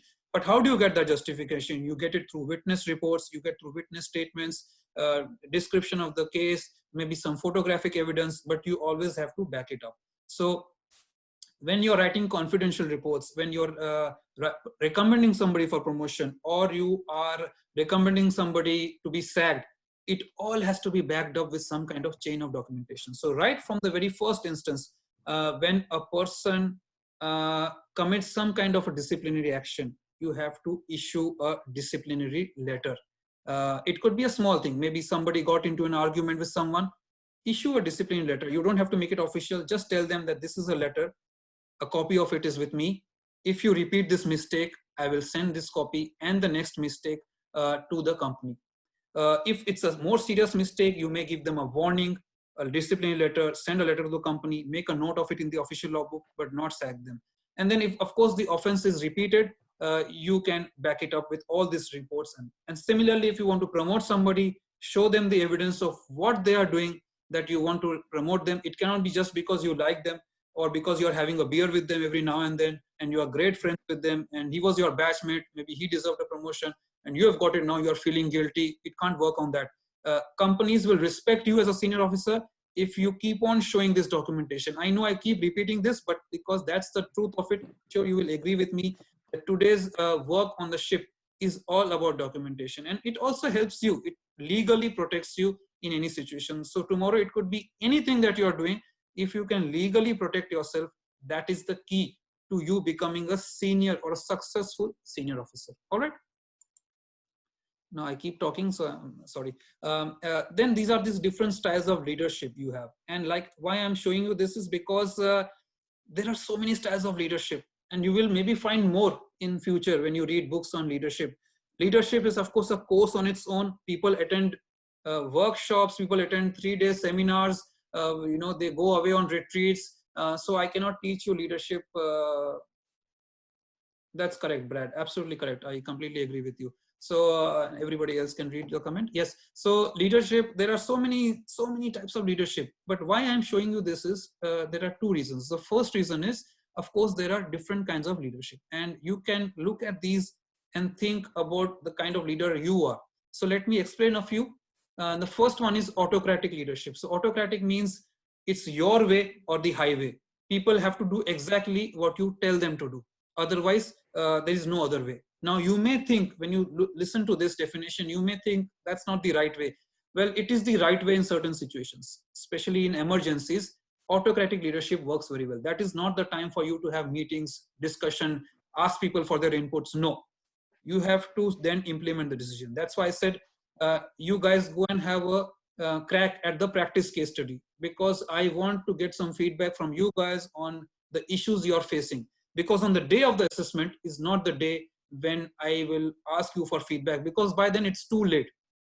At that point of time, I have to implement the assessment and you have to go and attempt it. So similarly on the ship as well, autocratic leadership works very well in emergencies when somebody has to take charge. Bureaucratic is by the book. People go by the book. There's a lot of advantages to it because you always have documentation, you have policies and procedures to back it up. But the disadvantages with bureaucratic leadership is they can't do anything outside the book. They don't have the outside the box thinking. They can't be flexible. Sometimes you have to be flexible. You have to be flexible in a smart way. If you do everything by the book, sometimes you can't get things done. Now, of course, not all of this applies to you on the ship, but of course there are, what I'm discussing this is that there are different kinds of leaders. Then there are charismatic leaders. Charismatic leaders, like the definition here says, they inspire enthusiasm, they generate energy, they are very good speakers. When you talk to them, you are impressed, you love them for the person they are. And of course, you may find it very nice to sail with them. But that doesn't mean they are very good people. I have sailed with certain charismatic captains who are very nice to me on my face. And then after I have signed off, I come to know that they have written something in my report, which may or may not have been true, or may have been true, but by their perception. You will sail with certain junior officers. Once you become senior officer, you will sail with certain junior officers who are very charismatic. You love to hang out with them. You love to talk to them. Doesn't mean they are competent also. All right. So you have to judge people based on their competence alone, not based on how well they speak or how good, unless of course that is what they have to do. But no, on the ship, they have to do their job. So that is how. So again, so I will not take you through all of them. But you can pretty much read the definition. So why I'm telling you this is you may be one of these kind of leaders, or you may be a combination of leadership of these styles, and that is fine. So when you go on the ship, you need to use a combination of these depending on the situation you are in. You don't have to be one kind of a leader to be successful. All right. So like I said, let's take the example of transformational leadership, where you are inspiring teams with a shared vision for the future. You encourage enthusiasm. Now, these transactional and transformational, these are the latest kind of leaderships which are there in the books. A lot of talk is happening on this kind of leadership. But when you're inspiring somebody, make sure that that person wants to be inspired. For example, if you want to promote someone and you are asking them to do extra jobs or to prove them to you that they can do those jobs, maybe they are not interested in the promotion. And now that you are trying to give them extra jobs, maybe they are getting overwhelmed, they are getting stressed, and they will not be able to do their job also properly. So first, make sure you ask people about their needs before you start inspiring or encouraging them. So that is what I mean. So, all right. So leadership, it's a very personal thing. You have to be making sure, somebody mentioned empathy. So yes, you have to be empathetic. You have to show strength. You have to show self-awareness. You have to be yourself. Don't pretend to be somebody else. You have to listen to people. You have to observe people. You have to find out what is it that they need. And it's not about the title. It's about you doing your job. So tomorrow, whether you join the ship as a junior officer or a senior officer, follow these practices, because this will help you to become the right kind of leader. Earn the right to influence. Don't order people around based on your ranks. Make sure they respect you out of your competence, based on your competence, your ability to do the job. Even if you fail, even if you can't do something correctly, be brave enough to admit it. Be honest enough to admit that, yes, I did not do it. Maybe, yes, things went wrong. I'm happy to change it. I'm happy to improve it. Communicate with people. You don't have to be an extrovert, like I told you guys last time in communication. Communication doesn't mean you have to be an extrovert. You have to go and make friends. You have to start talking to everybody. But as a leader, as a senior officer, engage with people on a personal basis. Just have a chat with them. It could be a casual chat. It could be a chat based for their family, personal thing, or it could be a professional chat. It could be a chat about how they are managing on the ship, or it could be a chat about your leadership. So the more you chat, the more you engage with people. And I always say that people will always, if you ask people to criticize you, people will list a lot of things. You don't have to take each and every point seriously. You don't have to go around every day asking people that come here now criticize my leadership. No, you don't have to do that. You have to be honest enough to understand what was the correct criticism and what was just criticism just for the sake of it. All right. So you don't have to put yourself down, but make sure that you do the right thing, and it is based on what is correct for your organization or for the people around you. All right. I don't want to waste any more time on this. I want you guys to see this case study and read this case study and give me your comments on it. All right. So I'll stop talking for some time. You guys read one and tell me what you think about this.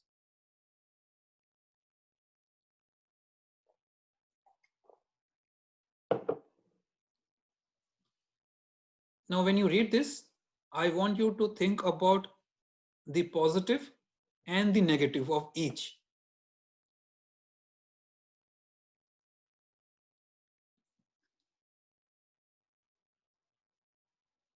So each sentence that you study or each sentence that you are reading, tell me the positive and the negative. So can we start talking, or? Yes, you can. Sorry. Right. So wait, I'll just zoom it out so you can read the entire case study. Yes, Eddie, you can go first. About any one point, you can tell me the positive and negative. Well, the first one is negative because the master should be speak to everybody, everyone on board the ship, because this is the way to see, like, to check out many things. I don't want to go through it. It will take a lots of time, you know. Yeah. But must speak to everybody. Second one is positive things. It's providing feedback about performance and written this way to keep everything in the documents. Yeah. And you want me to go ahead? Okay, no, I'll ask somebody else to speak up now. Okay. Yes. Hey, Sam. Yeah. In the first one, a master did not speak to anybody except the senior officers. It depends on the situation. Yeah. And he potentially is delegating to his senior crew to be able to pass on the information as the crew need to. Yeah. So that's a positive, opposite the negative. All right. What is the negative thing about providing feedback about performance in written form or through the department head? What is the negative in that? Negative is that not everybody may understand that written form. Sometimes a verbal feedback can be more relevant. Correct. And providing it through the department head, what is wrong with that? I don't think everybody needs to know the ins and outs of something small. It depends what it is. It depends how, like, what the feedback is about, etc., etc. So. Yeah, very good. All right, Lovish, you have something? The department head may also put his own twist on it that That's isn't right. particularly relevant. Very good, very good. That's the point I wanted you to make, because again, this comes to filtering of information. So they may put a twist on there. Yes, Lovish, you raised your hand. You want to say something? I would like to give both the my inputs in the all the points. Like, first, master did not speak to anybody except the senior officers. Yeah, it should be like he should speak to everyone, but sometimes the situation arises where the master doesn't feel, or he shouldn't speak talk to, like sometime happens that OS or ABs, I think they listen to Bosun pretty good, or if master interferes, that then Bosun will feel like offended that he is getting bypassed. So there are two ways. If he is getting directly to telling the AB what to do, or maybe chief officer may get that, may feel offended that he is getting bypassed, or Bosun may feel getting bypassed.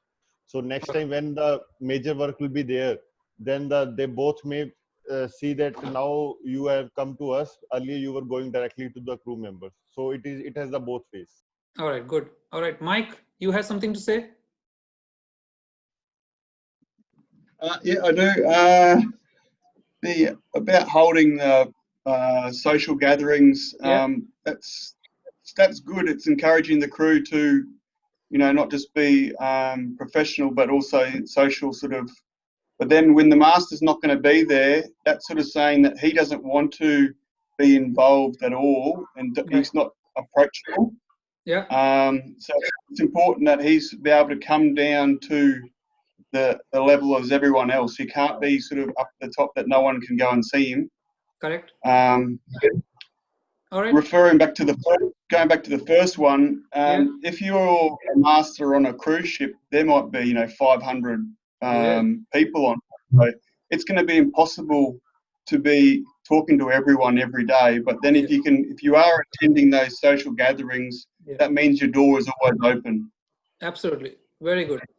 I agree with you. I'll give you guys my feedback later on, because this is based on my ship, and you guys keep going. So tell me about the fourth point. Second officer and third officer were asked to pull up their socks and start preparing for promotion. Good and bad. Yes, people who are raising hand.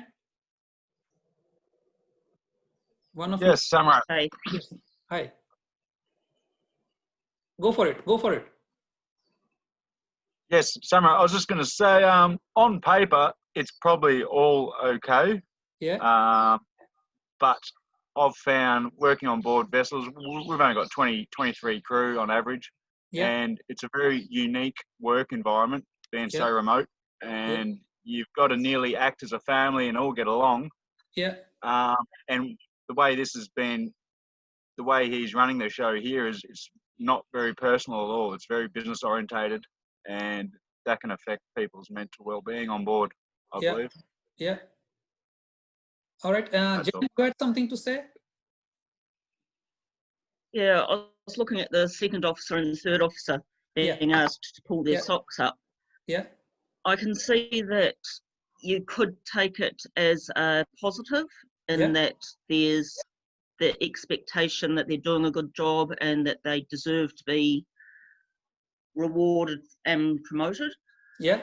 But it can also be a negative, because it's, if they aren't ready for that and you're pushing them hard, then that puts them in a situation, and can they actually say, well, hang on, I'm not ready, and is that then going to put them in a negative light? Absolutely correct. I think you're better off encouraging them to step up themselves, but to me, that comes across as being very pushy. Very good. Absolutely. That's a good way of thinking about this. Okay, let's go to the next point. Master introduced new technology to the chief officer, which would reduce his workload for doing the ship's paperwork, and gave him assignments that would prepare the latter for master's role. Good and bad aspects. Anyone can have a go.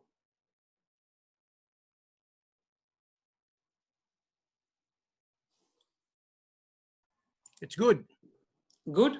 What is the anything that is bad? You see anything not bad? I mean, what's the other angle? Good because it's a new technology. Reduce the workload for the people. They, you know, like people on board, and that will give them more time for rest. And that's what I see. Probably they have a full-on, you know, days and that. And by introducing new technology to chief officer or everybody on board, by many cargo equipment, etc., navigation equipments, anything that will reduce lots of weight on the officers and the crew and everybody. All right. Anybody else who has a different take on it? Like, how do you think can be the other side? I'll say something. Yeah.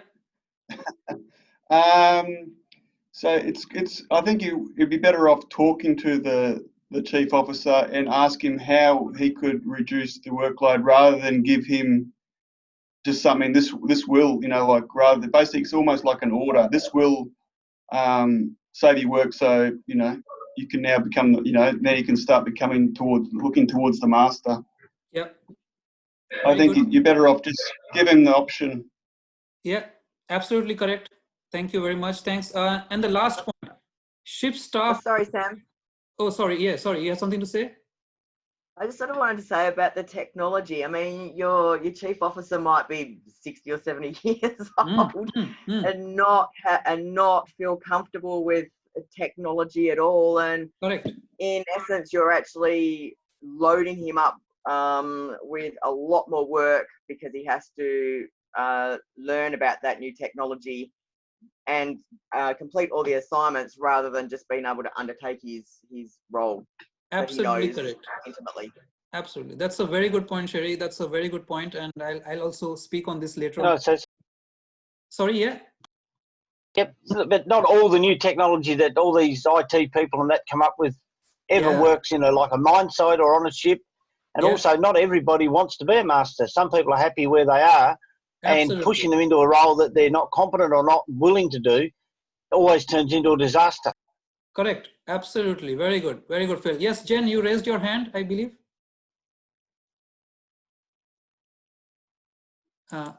Jen, did you raise your hand? Sorry, no, I just hadn't removed it before. All right, no worries. Okay, and the last one, guys. The last one is ship staff were rotated in such a way that everybody got an opportunity to head training or drills. What's good and bad you see in this? The good is that you find when everybody has to step up and actually run the drills and the training, they actually have a proper in-depth understanding of what the training is in the drills, rather than just being like a drone where it's just copy, repeat. They actually have to purvey their own way of how it's going to be carried out. Yeah. The negative is some of the shift staff may have the correct training in delivering. So running through the drills, they may not be delivering them properly. Correct. Absolutely correct. Thank you very much, Tom. So you guys identified the points correctly. So today's exercise was to make you guys think about both the perspectives. So anything that you do, or rather anything that you read in the case study, you have to give me both sides of the the issue. Also, this is for you as on the ship as well as a leader. I'll tell you why. This is actually from one of my ships, and I'll tell you why I have written it this way. Because when you read it, there are certain things you feel is obviously it's not working very well, but there was a reason for it. So I'll not tell you what rank I was, it's not important. But this master always meant well, but he was perceived as somebody who was, and for no intention of his own or for no mistake of his own, he was creating unnecessary problems for himself. So this master was actually a very introvert person. He used to talk very less, and that's because he was an introvert. But because he only talked to few people, people started perceiving him to be an arrogant person who doesn't want to talk, or he thinks that the people are beneath him. The second officer came up to me one day and told me that, this captain doesn't talk to me and something like that. And I said, if you want to talk to the captain, go and talk to him. If you think that if you talk to him and he's still rude to you, then you can make that decision, but go and have a chat with him and see whether he talks to you or not. And that was fine. So master not speaking to anybody, it could also be a personal issue. There are some people who will talk to you and not make eye contact. That doesn't mean they are something is fishy. Or a person talking less doesn't mean that they don't want to talk to you. Maybe they are shy, maybe they are introverts, because introverts will also become masters and chief engineers one day. But if you have to communicate, you go and communicate, you have a chat with them, you take that initiative. So of course, there are people who are arrogant and they will not talk to you. What I mean to say is, when you see a person, don't judge them by that obvious quality that you see. Try to take that initiative and find out if it's really your perception is meeting right or not. The second one is providing feedback about performance in written form. You identified it correctly as well. The written form was so that they can have some documentation, whether it's good or bad. The captain wanted the people to have documentation, because that documentation could be used to apply for promotion or to justify their promotion, not necessarily on this ship, but on the next ship. He wanted the people to have a copy of that confidential report, especially if it was supporting a promotion. And sometimes he used to ask the chief officer to provide feedback, and he used to provide quite regular feedback. But because he was not a good speaker, or he could not probably communicate very well, or maybe because he was an introvert, the problem that happens there is, like you guys said, sometimes that filtering of information can take place. And sometimes what you write may not be communicated to the person who's reading it because of the language issue or lack of body language or something that, again, you guys identified it. So correct. He held parties because he wanted people to have a good time, but he refused to participate. May not be the correct English. He didn't participate was the correct English. And why he didn't do that? Because I'm talking about those days when I used to sail and there was alcohol on ships. I don't know you guys are still sailing with alcohol or not. So he used to realize that when he would come, people would be shy to drink. People would be shy to, let themselves loose. So he would only come for a couple of minutes and then go. But people would perceive it that this guy is not interested to mix with it. So what I'm telling you this is not because I'm justifying him. I'm just trying to show you how a person can be perceived to be something that he's not. So, and again, and with the promotions, I will not talk about this because you already identified it. He wanted them to do a good job. He used to try and encourage people, but those people used to get intimidated sometimes. Sometimes someone would saying that they are not doing a good enough job, or they were not ready for a promotion, and similarly and so forth. And of course, the last bit as well, everybody was getting an opportunity to head training or drills, but some of them were not trained. Some of them were not confident enough. And the outcome of the training and drill was zero. Nobody was learning anything. So tomorrow, when you are trying to implement something on the ship, when you're trying to do something, you have to remember that how it can be perceived incorrectly. And also you have to remember that what is the outcome that you want to achieve? Is that outcome being achieved or not? If it is not, then you have to follow up on that action. You have to take corrective action. That is why I wanted to show you this case study, because it's actually from one of my ships. All right. Then we'll talk quickly about motivation. And is it all right if I keep going and finish it off? Or do you want to break? I think that's a better idea. Continue. A break? Keep the momentum, sir. No, continuing. All right. We'll Yeah, continue. keep going. We're on a roll. Yeah. We're Whatever on a people like, I'm happy. Whatever you like, guys. Okay. Thank you. So we'll just continue and we'll finish it off. Then you can go. No point giving a break. We are on a roll here. So I'm excited to talk about motivation. So all right, let's talk about motivation, because like I said, when you become senior officers, a part of your role is of course to motivate others as well. And motivation will provide that person with that enthusiasm, that encouragement to keep going and do a good job. And motivating is very important, especially when you become leaders. I'll show you something, interesting side about motivation. Now, this is of course not from seafaring, but this was a study that was carried out for employees in different organizations. It was a large study that was carried out. And the purpose of this study was, if you can't see it, I'll just make a close up. The purpose of this study was to find out the difference between what employees think or what employees wanted and what employers think their employees wanted. So that was the whole of the study. So of course, what employers, the people who employed people, they thought the employees want good wages. Number one is good wages. Number 2 is security. Number 3 is promotion, so on and so forth. However, what the employees actually wanted, the first thing was full appreciation for work done. Feeling in on things, that means to be inclusive, to be included in decision making, to be included in activities, in organization policies, or what organization is coming up with new changes. Third one is sympathetic help on personal problems. Fourth was job security, and good wages was number 5. As good wages was number 1 on the employees. So there was clearly a gap in the understanding between the employers and the employees. Now, I know that you guys are not going to be employers, but you guys are going to be managers.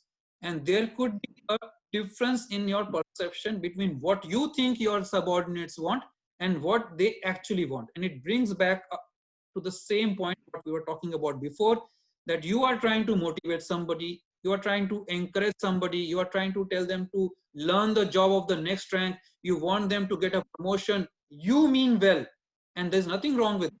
But the person you are asking to be encouraged, or the person you are trying to motivate, may not be on the same page as you are. And now, because you are a senior rank holder, they are feeling intimidated. They are feeling as if they are not doing a good job, because of which you are putting a pressure. So that gap should not result. You should have a chat with your subordinate. You should have a chat with your junior. Find out what is their goal. Even if you think that they are not doing the right thing. I actually sailed the chief officer when I was a master. I sailed the chief officer who was at least 20 years older than me. And he was very happy being a chief officer. He was very relaxed. And every time I would ask him that, why don't you apply, he used to say, I don't want that stress. I've decided I don't want that stress. I'm happy having a certificate, but I don't want to be a captain, because I have not had a good experience when I see captains and the stress they go through. And that is fine. So I never coaxed him to learn my job, or just because he's older than me or something like that. So similarly, you have to talk to your people. You have to find out. You have to just engage with them, but keep them motivated. It's important, because like I've told you, I don't know whether I've told you guys or not. No, I say that in a different course. Mental health and mental stress and these suicides, they are the leading cause of death among seafarers. The highest rate of suicides is in the profession of seafaring, and that is because of an increased mental health issue. So engaging with people, or keeping them motivated, keeping them encouraged, is very important, to just keep them in the right frame of mind, so that they do their job, they do it well, and they go off the ship safely, and you don't have any untoward incident on the ship that you have to make a report of, you have to take care of, and all that. All right. These days, of course, if you are sailing, and if you have sailed recently during COVID, when people are struggling to sign off, role of a senior manager is becoming very important. I got a video where the captain and chief engineer are fighting with one another on the bridge, because the chief engineer wanted somebody to sign off and the captain could not arrange sign off. People blaming the captain that they cannot arrange sign off. This is the time when the senior officers have to pick up their game and make sure that they encourage others and keep them motivated. Somebody raised hand. Yes, Lovish, you wanted to say something?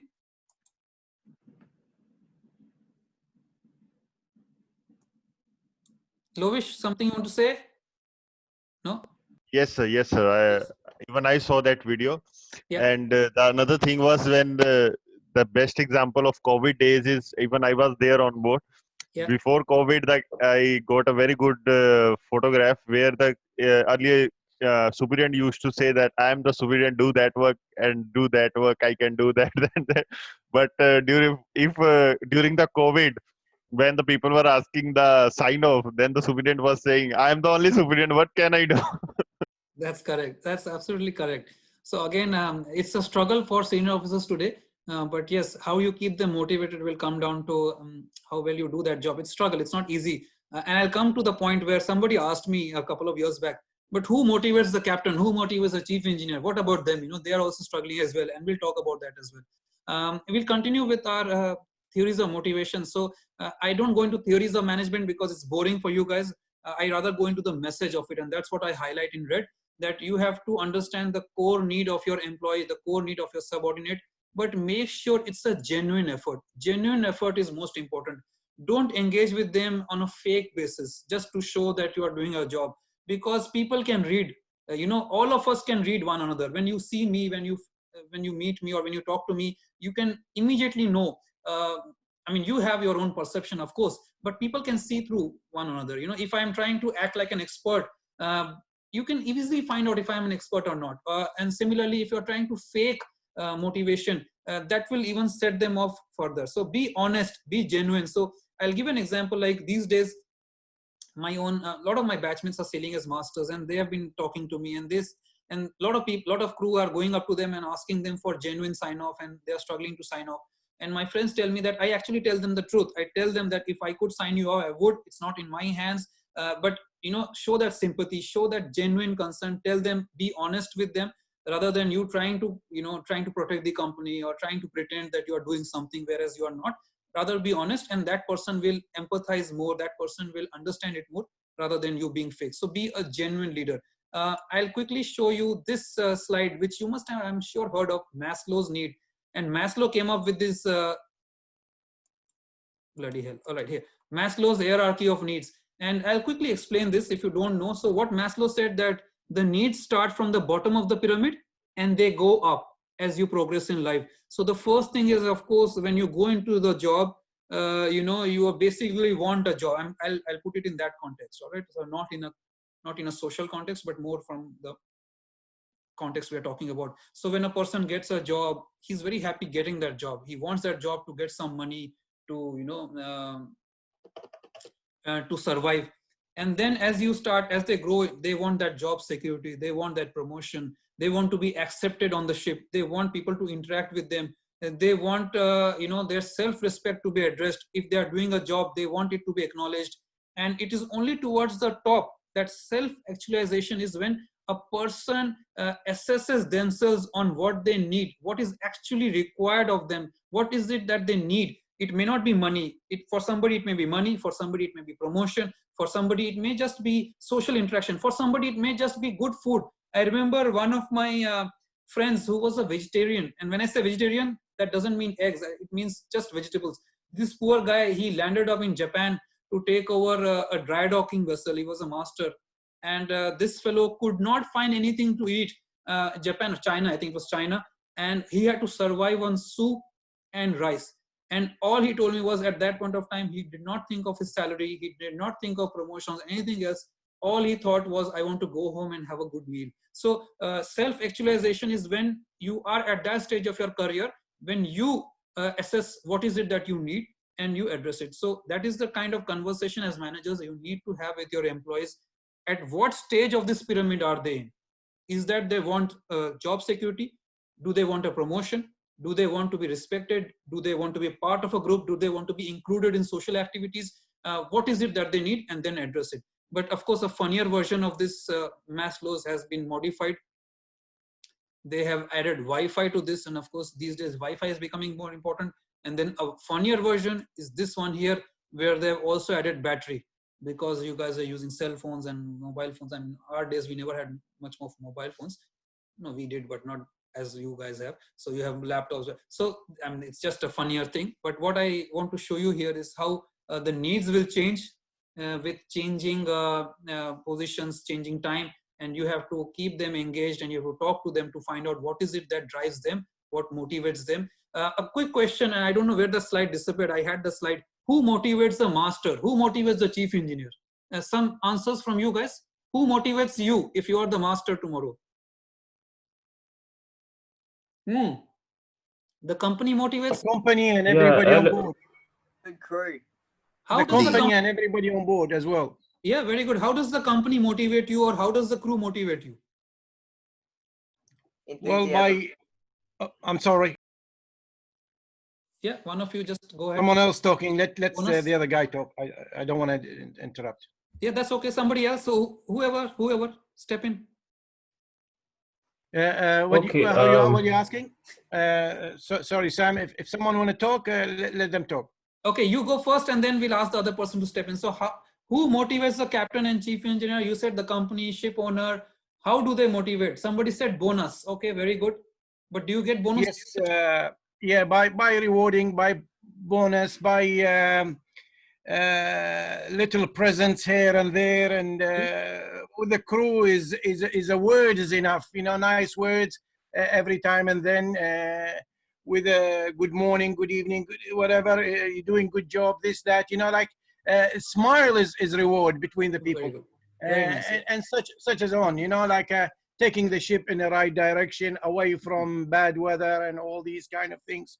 Very Make good. the job goes easy, and make everybody rest well without all the headache with the banging and bitching and rolling and all the kind of many things. If we're going to talk about it, we have to keep going. So I better stop, let someone else talk. Sure. All right, somebody else. Who motivates the crew? Okay, just simple enthusiasm. Very good. Family at home. Very nice. So who motivates? Any other ways that the chief engineer and captain can be motivated? The leaders? Actually, I think the company motivates the most, because just something like the prize giving or the base ship, if any company has something like that, 43 ships or something like that, so in year they're giving the prizes, something Qasim prizes, so it will motivate the crew person and the company to be the best ship in the company among the fleet or something like that. All right, fantastic. So of course, I'm sure you guys can read the comments that have been put by the students as well.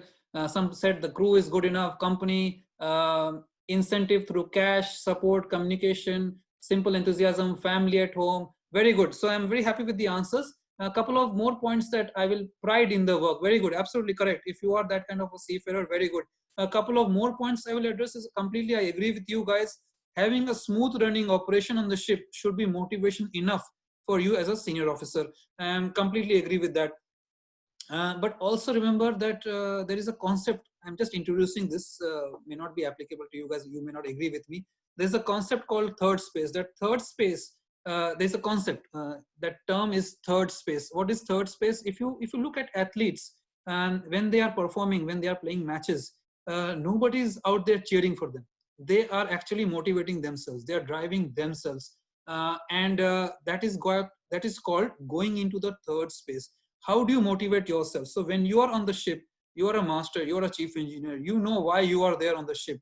It's to get the job done. And if you are getting the job done, that is motivation. So for athletes, even when they are losing, so I don't know whether you guys follow cricket or not, but Steve Smith and David Warner, when they came back, they were, of course, they are Australian cricketers. And when they came back after a year ban, they had to go to UK to play the Ashes. And Steve Smith, that was one of the most successful series he played, when the entire crowd in the stadium were booing him. They were trash talking him. They were saying things against him.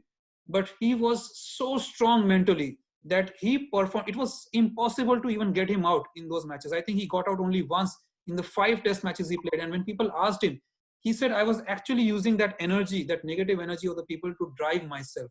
That's how strong mentally as an athlete he was. So he performed very well. So there are these different driving forces. If you search up on Andy Murray is a tennis player. And they found a note of his during a match, and where he had motivated himself, where he had self-motivated him. He had written down why he's playing that match and what he can do, because whenever he was start losing, he would read that note to motivate himself. So I'm giving you this example because as a leader, of course, I agree with all the points you have made, but you have to be mentally very strong, and you have to reach that strength, of course, right now through practice, but also because you have to ask yourself, why am I on this ship? What is my role here? And if it is getting achieved indirectly, you are being motivated. So I completely agree with you guys. And of course, there are other incentives as well. The company has a large effect, chief engineer, getting along with people, making them feeling inclusive. That's very good. So absolutely, completely, I agree. Lastly, I'll just show you one last slide for today, and that is empowering.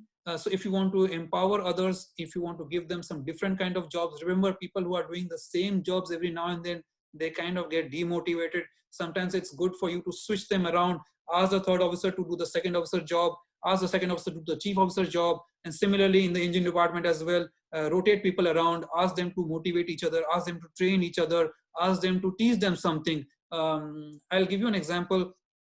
When I was a cadet, I used to learn sextant from the captain, and the second officer and third officer didn't know anything about the sextant. So they used to feel very embarrassed because the captain would come on the bridge and ask them questions and they would not know anything.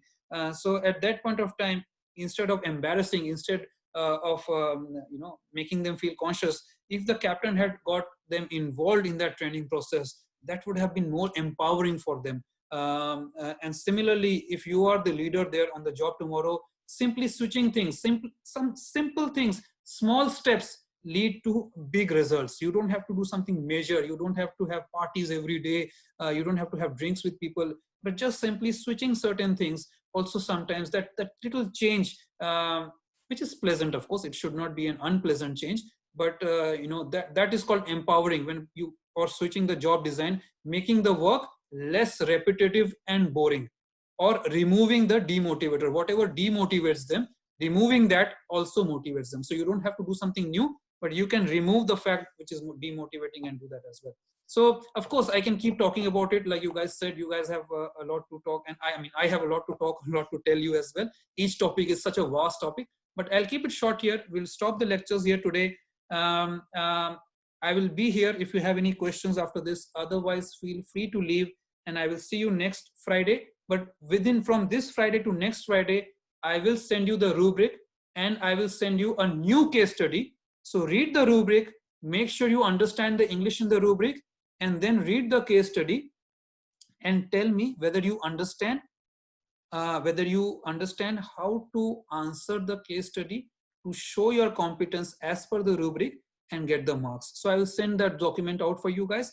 It's not something you have to do. But if you do it, it will help you to understand the assessment requirements. You don't have to do it, no pressure. If you are busy, you don't have to do it immediately. You can take a few weeks to do it.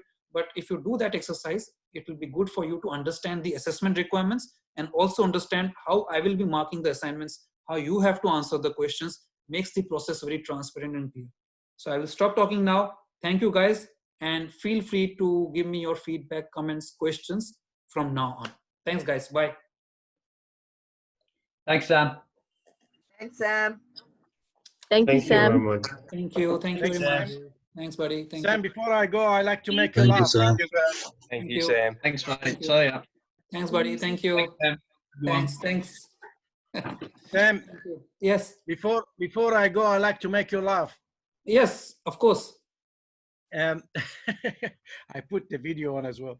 Yeah. I worked in Maldives 1999. I was a second mate.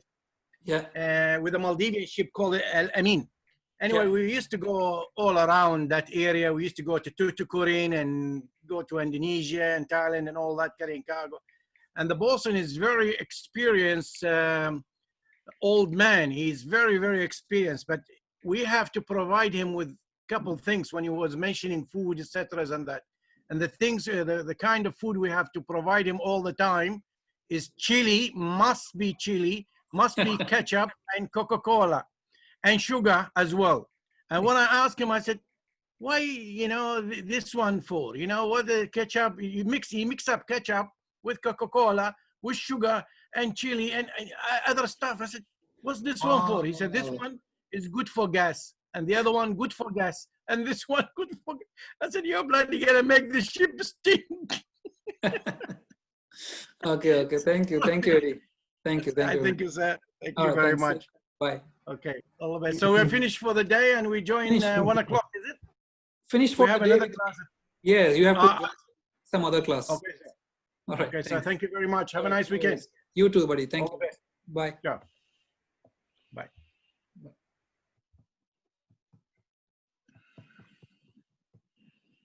Thanks, Sam. Thanks, buddy. Thanks, Mike. Catch you in a week.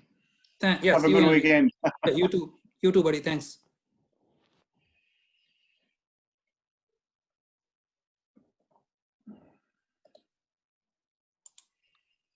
Yes, sir. I have a little queries. If you can help me out, it Sure, would be buddy. wonderful. Yeah, It's actually. being okay. So first, before you start, it's being recorded. You're fine with that? No, it's if you don't want to record. Actually, it's a personal inquiry. That's why. Okay, that's why I thought I'd let you know. Let me then stop the recording. Sure. So I have to end the meeting as well, Lovish. So wait 1 second. So is this something you can ask me via email, or you want to call me separately?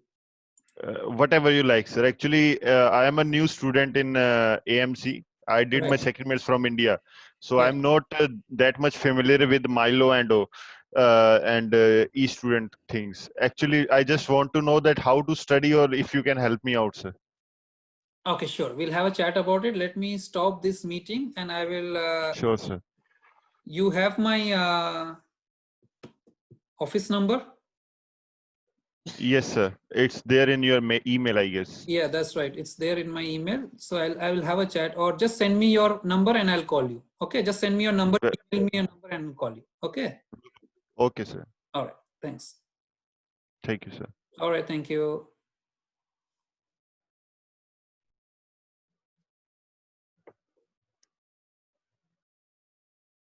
All right, guys, I'm stopping the meeting. If you have nothing to say,